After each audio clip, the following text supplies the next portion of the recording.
Vale, ja està. Ja tinc paper i boli. És que m'has donat molta informació i molt difícil d'entendre. A veure, repeteix-m'ho, a veure, com ser dona el 2020.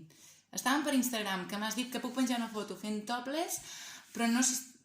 Ah, no, fent topless tampoc, perquè és provocatiu i és material sexualitzat. Vale, hi ha una censura aquí. Vale. Sí, ja passa, eh? Quan la gent veu un mugró, hòstia, va boja, com oques decapitades. Oh, un mugró, un mugró! Xocant entre ells. Sí. Per tant, entenc que l'alletament també està sexualitzat, perquè es veu un mugró. Ah, no! Ah, vale, això és material ofensiu. Vale, és ofensiu. I entenc que les persones que diuen que és ofensiu, de petites se'ls va morrar a una mamella de vaca i els hi van dir traga, traga. No. També van ser lletades. Carai. Així...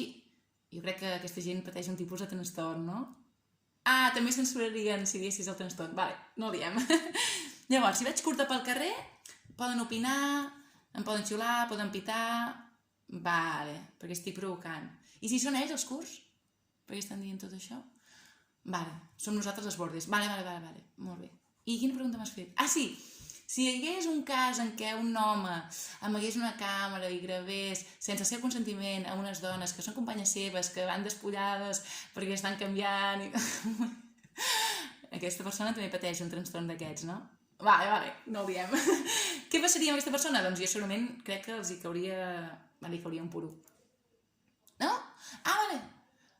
No fan ni fora la feina, carai, tu, perquè no estan masturbant les noies, vale, per tant a fora nosaltres ens hem de recatar molt fort i després a dins ens hem de deixar anar molt, vale. Són aquestes coses que no entenc, saps? Sí, a la tarda m'ho continues explicant i després demà ja parlarem de com ser home el 2020. Ah, no cal tot el dia, bueno, al matí. Una horeta? Ah, no cal res, no cal. Fan el que volen, si ets home pots fer el que vols, com per exemple fer una sentència com aquesta que acaben de fer, que era un home, no? Molt bé. Sí, s'entén gaire.